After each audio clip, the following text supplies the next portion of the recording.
나이 들수록 절대로 잊으면 안 되는 5가지.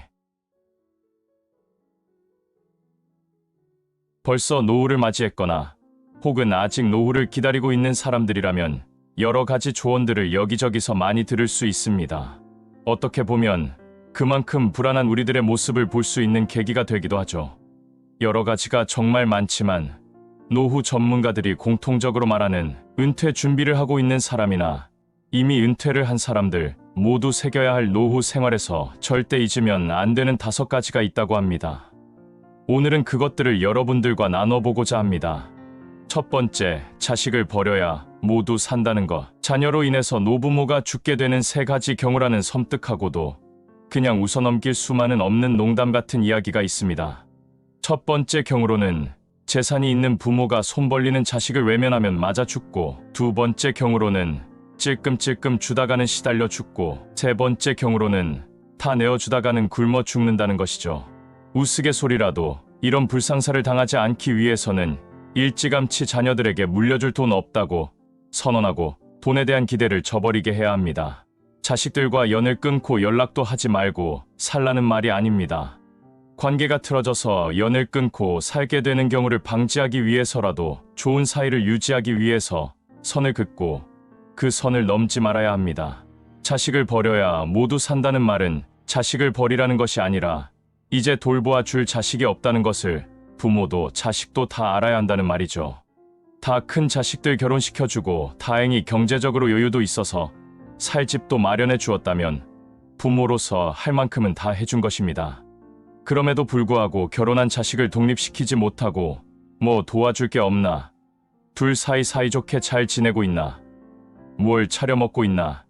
애는 언제 낳으려고 하는 건지, 몇이나 낳을 건지를 시작해서 한도 끝도 없이 자식 집을 기웃거립니다. 그 반대의 경우도 있습니다. 부모가 이렇게 키웠으니 자녀도 심리적으로 독립하지 못하고 부모 집을 기웃거리며 한 푼이라도 더 빼먹으려고 하고 심지어 부모 재산을 통째로 삼켜버리려고 하기도 합니다. 성인이 되어 독립해서 나간 자식들은 이제 가족이 아닙니다. 따로 각자의 가정을 꾸려 사는 일촌지간의 친척으로 대하면 됩니다. 부모는 자식들 사는 거 간섭하지 말고 자식들도 부모 재산 넘보지 말고 사는 것도 간섭하지 말아야 합니다. 그러기 위해서는 일찌감치 자녀들에게 대학 졸업할 때까지만 또는 결혼할 때까지만 부양해 주겠노라고 그 부양 시간을 정하라고 하죠. 그리고 가능한 남은 재산은 연금 형태로 만들어서 매월 꼬박꼬박 돈이 들어올 수 있도록 하는 것이 필요합니다. 매월 생활에 필요한 돈이 나오면 마지막까지 버틸 수 있습니다. 자식이 어렵다고 목돈 줘버리고 빈곤에 허덕이는 것보다 차라리 다달이 나오는 연금을 모아 자식에게 생활비라도 조금 보태주는 것이 그 두 가정이 다 사는 길입니다. 두 번째, 건강 유지에 가장 많이 힘쓰는 것. 나이가 들어갈수록 먹고 즐기고 여행 다니고 누리고 사는데 들어가는 돈은 점차 줄어들기 마련입니다. 제 아무리 맛있는 음식이 있다고 해도 이는 약해지고 소화 능력도 떨어져 젊었을 때처럼 마음껏 먹을 수도 없고 체력이 떨어지니 멀리 떨어진 곳으로 여행 가는 것도 쉽지 않죠. 친구를 만난다 해도 예전처럼 거나하게 마시며 놀 수도 없습니다. 하지만 반대로 병원비가 차지하는 비중이 점점 커집니다. 복지제도가 많이 좋아졌고 또 실손의료보험도 늘어나서 걱정은 많이 덜게 되었다지만 그래도 의료비는 여전히 부담스럽고 나이 들어 재산을 탕진하게 된다면 10중 8구는 건강 때문이죠. 평생 지출하는 의료비의 절반 정도가 인생 마지막 1년 동안에 쓰인다고 하니까 노후의 건강은 그만큼 돈과 직결되어 있습니다. 나이 들어 괜히 한 푼이라도 더 벌겠다고 건강에 소홀하거나 나쁜 생활 습관을 고치지 않고 살다가는 재산을 탕진할 가능성이 높습니다. 건강을 잘 유지하는 것이 돈을 버는 일이라는 거 잊으면 안 되죠. 세 번째, 다 쓰고 죽기로 결심하는 것. 있는 재산 놔두고 검소하게 살다 못해 지질이 궁상 떨며 사는 사람들이 있습니다. 좋게 말하면 검소함이 몸에 배어 있다고 말할 수도 있겠지만 자신보다 돈을 더 귀하게 여겨 돈을 머리에 이고 사는 사람들이죠. 은퇴를 하고 나면 매월 꼬박꼬박 들어오는 돈이 끊기고 곶감 빼먹듯 모아놓은 재산을 조금씩 털어가면서 생활비에 보태는 상황이 되니까 마음이 불안해집니다. 더구나 갖고 있는 것이 많지도 않고 부모로서 자식에게 집이라도 남겨주고 싶은 마음이 강하다 보면 주택연금에 가입하는 것조차도 자식에게 미안한 마음이 들죠. 절대 그럴 필요가 없습니다. 재산을 모두 다 써버리고 빈털터리가 되어 죽기로 마음먹는다면 살아가는 동안에는 적절한 생활 수준을 유지하면서 평안하게 살 수 있습니다. 몇 살까지 살지도 모르는데 죽기 전에 재산을 다 써버리면 어떡하겠냐고 반문할 수도 있지만 재산을 흥청망청 탕진하라는 것이 아니라 재산을 남길 그 욕심을 접으면 젊어서 열심히 일한 보상을 누리면서 안정적으로 살 수 있다는 말입니다.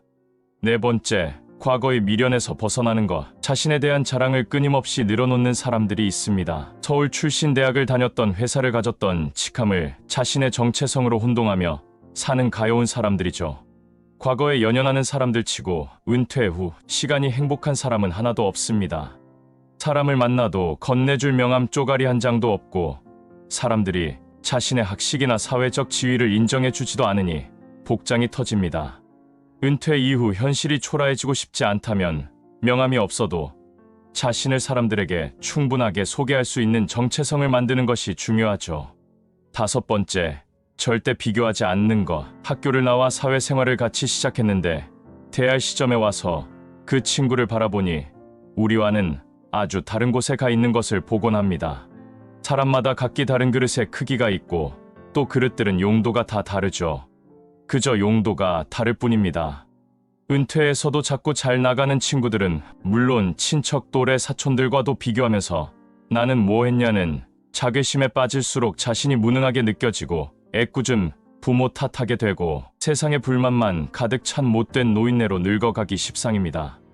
은퇴 이후에도 새로운 일에 도전하고 모험을 해야 하지만 그것도 어디까지나 돈이든 체력이든 가정이든 지킬 수 있는 한도 내에서 착실한 준비를 통해 해야 하는 것이고 다른 사람과 비교하는 나쁜 버릇은 버리고 자신이 갖고 있는 것에 감사하며 지낼 수 있는 마음가짐을 갖도록 노력해야 하죠. 어떤 이들은 은퇴가 자신을 찾는 절호의 기회가 되기도 하지만 또 다른 이들은 정체성을 잃고 헤매는 혼돈의 시간이 되기도 합니다.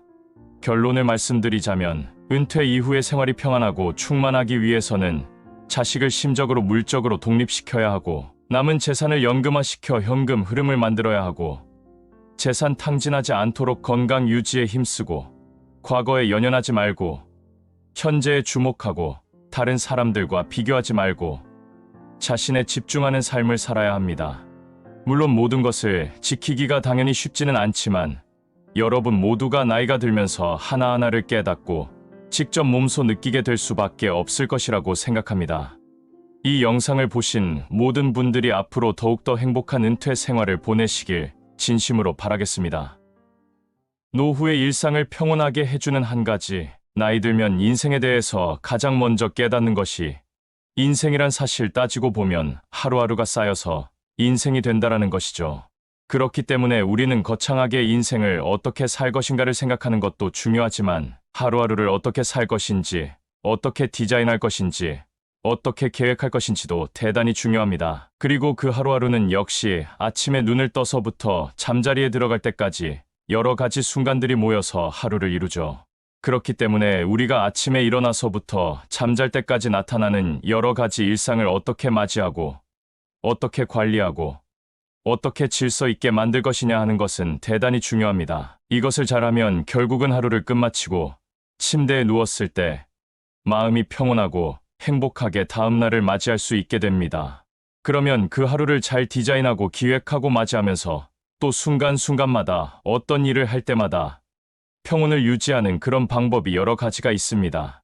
루틴이라는 말이 있습니다. 습관이라는 의미를 가지고 있죠. 예를 들어 아침에 일어나서 늘 모닝 커피를 마시는 것이 나의 습관이라고 하면 그것이 규칙적이고 계속 지속된다면 그리고 그걸 통해서 마음의 평온을 얻는다면 그것이 루틴이죠.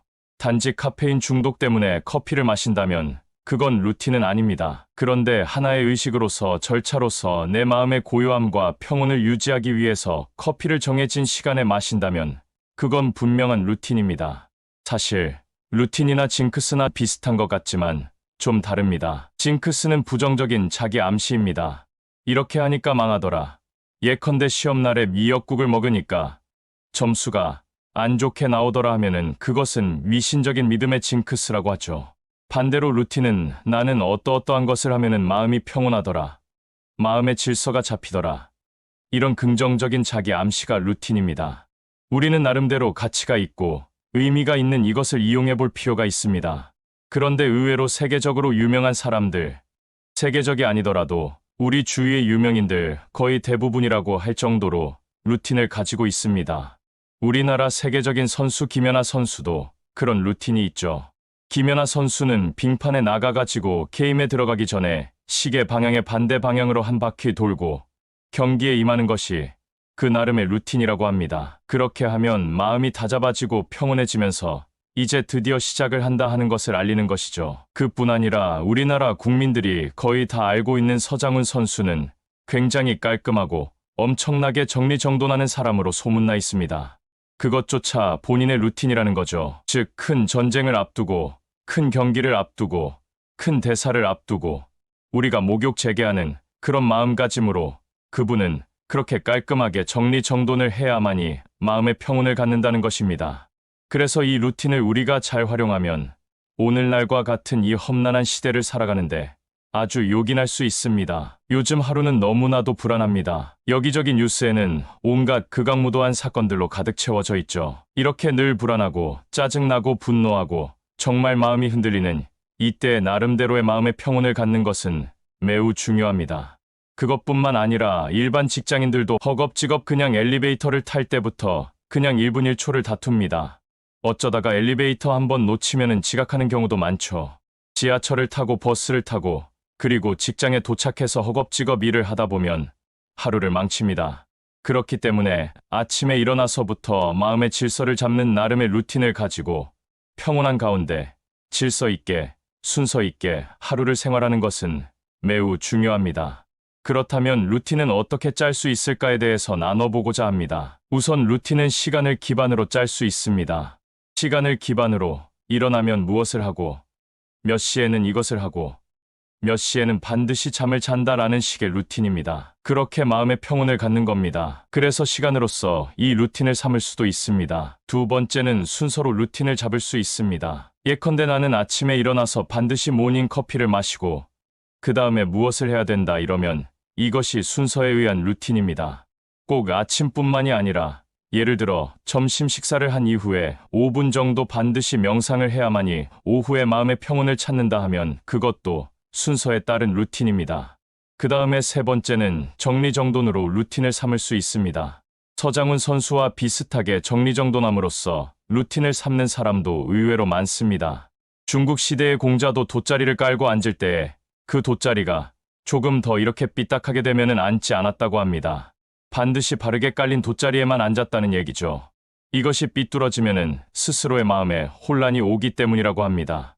그래서 이렇게 정리정돈을 가지고 루틴을 삼는 경우도 있습니다. 그리고 네 번째는 도구를 이용한 루틴입니다. 예를 들어서 커피, 차는 반드시 무엇을 사용해야 하고 남의 것을 사용하면 그것이 기분이 찜찜해서가 아니라 왠지 오늘 마음의 질서가 흐트러지는 것 같다 하는 사람은 그 도구가 루틴이죠. 예컨대 볼펜 같은 것도 마찬가지입니다. 나는 어떤 볼펜만을 꼭 사용한다. 어떤 것으로 글을 쓴다 하면 그것이 루틴입니다. 그렇게 도구로 루틴을 삼는 사람도 있습니다. 그 다음에 냄새, 소리를 가지고 루틴을 가지는 사람도 있습니다. 예컨대 향불을 켜놓고 나서 그 향불이 은은하게 코에 들어와야만이 마음의 평온을 잡는다 하면은 그 사람은 그 냄새가 루틴입니다. 어떤 음악을 들어야만이 내 마음의 평온을 잡는다 하는 사람은 그것이 루틴이기도 하죠. 나는 반드시 어떤 중요한 일을 할 때 또는 점심 식사 이후에는 이 음악을 듣는다. 그러면 그 사람의 루틴이 될 수 있습니다. 지금까지 말씀드린 것처럼 정말 여러 가지 방식의 루틴이 있죠. 지금까지도 나름의 루틴을 가지고 계신 분이 대부분이시겠지만 아직까지 그런 것이 없으셨다면 이번 기회에 한번 만들어 보셨으면 좋겠습니다. 어쩌면 아침에 루틴 없이 그냥 무질서하게 생활하다 보니까 그 연속선상에서 하루가 무질서하게 돌아가고 그러다 보니까 그냥 무질서하게 잠자리에 들어가고 그렇게 됨으로써 하루하루가 별 의미 없고 무가치하게 느껴지고 그것이 쌓임으로써 삶 자체가 무질서하게 느껴질 수 있습니다. 따라서 아침부터 밤까지 하루를 어떻게 계획하고 잘 만들 것인지 루틴을 활용해서 여러분의 하루를 같이 있고 보람 있게 만드셨으면 좋겠습니다. 노후에 절대로 곁에 두면 안 되는 3가지 인간 유형. 살인을 저지른 흉악범이라도 내 자식은 감싸기 마련이고, 부모가 아무리 여러 가정을 파괴하는 중죄를 졌더라도 우리 부모님은 세상 최고의 부모라고 존경심을 잃지 않는 경우도 있습니다. 하늘 아래 둘도 없는 가족이며 피는 물보다 진하기 때문이겠죠. 하지만 가족이라도 도저히 용서할 수 없는 것이 있습니다. 절대 받아주어서도 안 되고 용서해 주어서도 안 되는 것들이 있다고 합니다. 그래서 오늘은 가족이라도 도저히 용서하면 안 되는 일들에 대해 여러분들과 이야기를 나눠보려고 합니다. 첫 번째는 끝까지 빌부터 살려는 자식입니다. 캥거루 가족이라고 익히 들어보셨을 겁니다. 대부분 25살이 넘었는데도 취업을 못했거나 취업했더라도 주거비 부담을 줄이기 위해 부모와 함께 사는 젊은이들을 말합니다. 부모 마음에 아직 취업도 하지 못한 자녀들을 독립하라고 밖으로 내몰기는 많이 안쓰럽죠. 그러니 20대까지는 봐준다고 하더라도 문제는 30, 40대부터 생깁니다. 그 나이에 이르러서까지도 혹은 결혼을 하고 나서도 경제적인 문제 때문에 부모 슬하를 벗어나지 못하고 부모에게 전적으로 의지하며 사는 가구가 점차 늘어나고 있다는 데 문제가 있습니다. 효도를 다하기 위해서 노부모를 모시고 사는 게 아닙니다. 자기 한 몸 편하자고, 자기 가족들 편하자고 부모에게 의지해서 살아가고 있으니 문제인 거죠. 나이 7, 80이 먹은 어머니가 자식들 삼시세끼 차려주려고 애를 쓰며 삽니다. 언제까지 품 안에 자식으로 끌어안고 있어야 만족하실지는 모르겠지만 그건 사랑도 아니고 의지도 아니고 그냥 착취라고 볼 수 있겠죠. 두 번째, 책임을 떠넘기는 자식이나 부모입니다. 옛말에 비 물어달라는 자식은 낳지도 말랬다는 말이 있죠. 하지만 마지막 목숨줄인 재산을 내놓으라는 자식도 마찬가지가 아닐까 생각합니다. 집 늘려야 한다, 사업 자금이 필요하다며 노후를 위해 어렵게 마련한 재산을 호시탐탐 노리는 자식들이 있는데 능력이 안 된다고 한두 번 얘기했음에도 자꾸 찾아와 징징거린다고 저렇게 원하니 어쩌겠냐 하면서 마음 약해지면 안 됩니다. 절대로 받아줘서는 안 됩니다. 부모도 마찬가지죠. 자식 믿고 빚 얻어쓰고 갚지 않는 부모들도 있습니다. 유명한 여배우 김예수가 대표적인 예가 아닐까 싶습니다. 16살 어린 나이에 데뷔해서 수십 년을 정상의 연기자로 살아왔는데도 엄마의 빚에 그 많은 재산을 다 털어넣어야 했습니다. 이 때문에 몇 년간 슬럼프에 빠지기도 했죠. 그녀의 마지막 결정은 결국 엄마와의 인연을 끊는 것이었습니다. 조금 더 일찍 했으면 어땠을까 싶긴 하지만 어쩔 수 없는 결정이었겠죠. 세 번째, 희생양이 필요한 부모입니다. 부모라는 말만큼 이 세상에서 따뜻한 단어가 있을까 싶습니다만 그렇다고 세상 모든 부모가 다 따뜻한 것도 아닙니다. 자신의 삐뚤어진 성격을 위해 자식을 희생양으로 삼는 부모가 있습니다. 어떤 한 사람이 3남매 중 외아들로 컸는데 어려서부터 아버지로부터 학대를 받으며 자랐고 아버지는 자신을 다른 가족들 앞에서 모욕을 주고 비아냥거리고 수틀리면 때리는 것은 물론이고 다른 가족들도 학대에 참여하도록 부추기기까지 했다고 합니다. 참고 차마 고등학교 졸업하자마자 집을 나와 혼자의 힘으로 대학 등록금 마련하고 살았는데 자신이 집을 나오자 먹잇감이 필요한 아버지는 다른 자식을 희생양 삼아 학대를 시작했다고 하죠. 이렇게 밖에서는 찌질하게 행동하면서도 집에 돌아와서는 가족들을 자신의 감정 배설물을 받아내는 쓰레기통으로 이용하는 사람들이 있습니다. 세상 제일 가는 찌질이고 멍청이죠. 제 아무리 부모라도 자식을 희생양으로 삼기를 바랐다면 그 인연에 얽매이지 않아도 됩니다. 자책감에 시달릴 필요 하나 없습니다. 하늘 아래 오직 하나뿐인 피를 나눈 가족이라도 받아줘서는 안 되는 것들이 있습니다. 용서도 필요 없죠. 상처 주고 빼앗아가고 희생양으로 삼는데도 가족이라고 혼자 안으로 삭히고 남들이 알까봐 쉬쉬하며 되레 가해자가 잘못될까 걱정하고 참고 살아서는 안 됩니다. 상대가 그렇게 나올 때는 이미 천륜이고 뭐고 이용하려고 드는 거니까 안타깝지만 보다 냉정하게 대응하는 것이 현명한 자세일 겁니다. 그렇게라도 해야 자신을 보호할 수 있겠죠. 끝까지 빌부터 살려는 자식, 책임을 떠넘기는 부모나 자식, 자식을 희생양 삼아 온갖 폭행을 저지르는 부모와는 용서도 필요 없고 받아줘서도 안 됩니다. 영상을 보신 모든 분들이 가족이라는 인연에 얽매여 자신을 죽이며 살아가지 않기를 진심으로 바라겠습니다. 외로운 노후를 보내는 사람들이 하는 4가지 걱정. 가족 구성원이 혼자인 1인 가구가 전체 가구 수의 3분의 1을 차지하고 있고 1인 가구 수는 점점 더 늘어날 것이라는 전망이 있습니다. 편의점도 그렇고 마트에서도 혼자 사는 분들을 위한 많은 제품들을 볼 수 있죠. 혼자 사는 분들은 편의점을 자주 이용하게 되니까 편세권이라는 말까지 생겨났습니다. 집을 구할 때 자주 이용하는 편의점과 가까워야 생활이 편하니까 역세권이란 말처럼 편세권이라는 말이 생겨난 겁니다. 이혼과 졸혼, 그리고 황혼이혼, 배우자와의 사별 등으로 중장년층의 1인 가구가 늘어가고 있고 여기에 더해서 50세 전후까지 결혼하지 않고 사는 사람들의 비율도 점점 늘어나고 있다고 합니다. 이렇게 50세 전후까지 결혼하지 않은 사람들의 비율을 생애미혼율이라고 합니다. 기준이 50세 전후지만 생애미혼율로 명칭이 붙여진 이유는 그 나이까지 미혼이면 그 이후에도 미혼일 가능성이 상당히 높기 때문이죠. 실제로 남자나 여자나 재혼이 완성되는 시기가 거의 남자의 경우는 47세, 여자인 경우는 한 45세쯤이면 재혼을 하게 됩니다. 그 기간이 지나면 그냥 독신으로 살게 될 가능성이 상당히 높아지는 거죠. 하여간 이래저래 중장년 이후 1인 가구는 늘어가는 추세라 할 수 있겠습니다. 싱글로 살게 되는 장점이 있죠.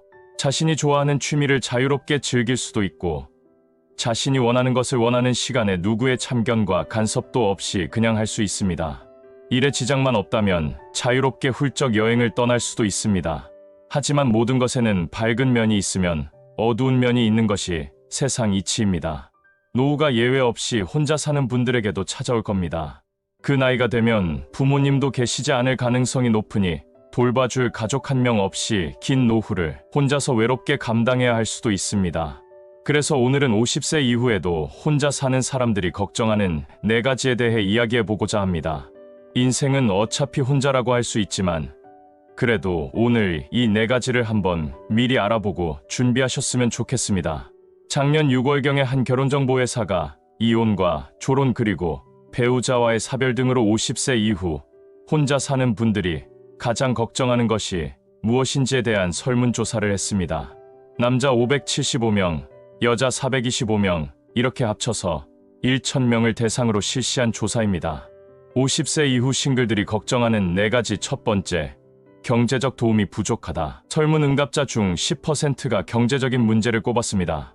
싱글이 노후가 되면서 스스로 생활비를 충당하는 것이 걱정입니다. 자식이 있는 싱글이라면 좀 상황이 나을까 싶었지만 자식이 생활비 보태주는 것은 사실 기대도 하면 안 됩니다. 자기들 살기도 힘든 세상인데 그것까지 바라지도 않습니다. 노후를 맞이한 싱글들에게 연금이 효자 노릇을 할 겁니다. 수명이 길어진 노후를 대비하고 쪼들리지 않는 노년을 보내기 위해서는 여러 가지 연금으로 촘촘하게 현금 흐름을 준비해야 한다고 전문가들은 말합니다. 국민연금은 말할 것도 없고 직장에서 받는 퇴직연금, 그리고 스스로 가입하는 개인연금까지 모든 종류의 연금을 미리미리 가입하는 것이 좋습니다. 최소한 3개 정도는 준비해야 합니다. 이 중에서 가장 주의해서 관리해야 하는 것이 퇴직연금이라고 합니다. 국민연금은 직장을 다니고 있다면 자동으로 가입 기간 누적되고 개인연금은 본인이 알아서 가입해야 하지만 한번 가입하고 자동이체를 걸어놓으면 자동으로 통장에서 돈이 빠져나가 꼬박꼬박 적립됩니다. 하지만 문제는 퇴직연금이죠. 이직을 할 경우 이전 직장에서 퇴직연금을 수령하게 되는데 이걸 그냥 꽁돈처럼 생각하고 써버리는 경우가 많습니다. 마치 갯돈 탄 것처럼 말이죠. 이걸 그냥 써버리게 되면 연금 성격을 완전히 잃어버리기 때문에 노후에 지금 쓸 돈이 부족해집니다. 그래서 쓰지 말고 노후를 생각해서 IRP라고 짧게 부르는 개인형 퇴직연금에 가입해서 그 계좌에 넣어둬야 합니다. 금융에 대한 공부를 미리미리 하셔야 합니다. 50세 이후 싱글들이 걱정하는 4가지. 두 번째, 돌봐줄 사람이 없다. 내가 아플 때 괜찮은지 들여다보고 챙겨줄 사람이 없다는 불안감입니다. 그렇다고 갑자기 없던 자식을 만들 수 없는 노릇이고 또 자식들이 있다 해도 멀리 떨어져 살고 있을 텐데 도움받기가 현실적으로 쉽지 않습니다. 이럴 때를 대비해서 친구를 사귀어 놓아야 합니다. 바로 인프라 친구를 말이죠. 말 지어내기 좋아하는 일본인들이 사회 기반 시설을 얘기하는 인프라와 친구를 합쳐서 만든 말입니다. 우리도 인프라라는 말을 줄여서 많이 씁니다. 이럴 때는 대개 도로, 철도, 지하철, 항만, 공항과 같은 경제활동의 기반을 형성하는 기초적인 시설과 시스템을 이루는 말로 쓰이죠. 이런 인프라의 뜻과 친구를 결합해서 만들면 우리 일상생활에 필요한 도움을 서로 주고받을 수 있는 친구, 서로 버팀목이 되어줄 수 있는 친구를 뜻한다 하겠습니다. 이웃사촌이란 말이 있듯이 나이 들어서는 멀리 사는 친구보다 한 동네에서 살고 있어 매일매일 얼굴 볼 수 있는 친구를 사귀라고 합니다. 이렇게 매일 아침 서로의 안부를 확인할 수 있고 또 필요할 때 도움을 주고받으며 의지할 수 있는 친구가 바로 인프라 친구입니다. 평소부터 한 동네에 사는 인프라 친구를 만들어 놓아야 합니다. 서로 든든한 버팀목이 되어줄 겁니다. 세 번째는 간호해줄 사람이 없다는 것입니다. 자식이 있다고 스문의 시간 곁에 붙어서 간병인 노릇해주지 않습니다. 우리에겐 전문 간병인이 있으니까 걱정하지 마시고 비용을 감당할 준비만 하면 됩니다. 사실 싱글들이 노후 준비를 할 때 가장 먼저 신경 써야 하는 것이 바로 아플 때를 대비하는 것입니다. 아플 때 혼자면 굉장히 서럽습니다. 사실 싱글이 아니더라도 아플 때를 대비해야 하긴 합니다. 그래도 부부인 경우엔 한 명이 아프더라도 배우자의 소득으로 생활이 가능하지만 싱글은 사고를 당하거나 질병에 걸려 드러눕기라도 되는 날이면 의료비는 물론이고 소득까지 끊기기 때문에 이중고에 시달릴 수 있습니다. 그렇다고 그때마다 덜컥덜컥 저축해둔 돈을 헐어쓰기도 그렇습니다. 나중 생각한다면 쉽지 않죠. 혹시라도 생명보험 가입하신 분들 있다면 생명보험을 의료보험으로 돌려놔야 합니다. 싱글에게 필요한 의료보험은 실제 발생한 의료비를 지원해주는 실손의료보험이 있을 수 있을 테고 또 목돈을 지원해주는 정액보상보험도 있을 수 있습니다. 예를 들어 암보험이나 종신보험을 가입하는 것이 좋다고 합니다. 종신보험에는 특정 질병에만 적용되는 CI보험이 있고 일반적인 질병에 대한 보장까지 추가된 GI보험이 있으니까 하나하나 잘 알아보시기 바랍니다. 보험은 반드시 필요한 것이기 때문에 꼼꼼하게 살펴서 자신에게 딱 좋은 보험에 가입하시기 바랍니다. 마지막은 바로 외롭다는 것입니다. 설문 응답자의 반수가 넘는 51.8%가 이렇게 답변했습니다. 외로움을 떨쳐내는 가장 좋은 방법은 바로 바쁘게 사는 것입니다. 외로움을 느낄 시간이 없고 마음에 공허함이 비집고 들어올 틈이 없을 정도로 그냥 바쁘면 되는 거죠. 바쁜 사람에게 외롭다고 말하면 배부른 소리 하고 있다고 핀잔 듣기 딱 좋습니다. 바쁘게 살기 위한 아주 좋은 두 가지는 바로 일과 취미입니다. 일이 있으면 앞서 말씀드린 생활비에 대한 걱정도 없어지죠. 일석이조라고 볼 수 있습니다. 그리고 전문가들이 말하기를 가장 좋은 노후 준비는 일을 계속하는 거라고 또 말을 합니다. 싱글에게도 예외일 수 없습니다. 자신이 몰입하고 즐길 수 있는, 그래서 행복감을 주는 취미를 한두 개 정도는 갖고 있어야 합니다. 그래야 자신이 발전하고 있다는 성취감도 얻고 취미를 통해 만나는 사람들과의 관계를 유지하면서 고립감 없이 지낼 수 있습니다. 최고 중에 최고는 취미를 직업으로 승화시켜 은퇴 없는 인생을 사는 거라고 볼 수 있습니다. 싱글의 시대가 도래하고 있습니다. 시간 차이만 있을 뿐 누구나 언제고 싱글로 살아갈 날이 오겠죠. 지금부터 차근차근 암울한 싱글이 아니라 평안하고 안락한 싱글로 살아갈 수 있도록 준비가 필요하겠습니다. 오늘도 영상 보신 모든 분들의 하루하루가 행복하시길 진심으로 바라겠습니다.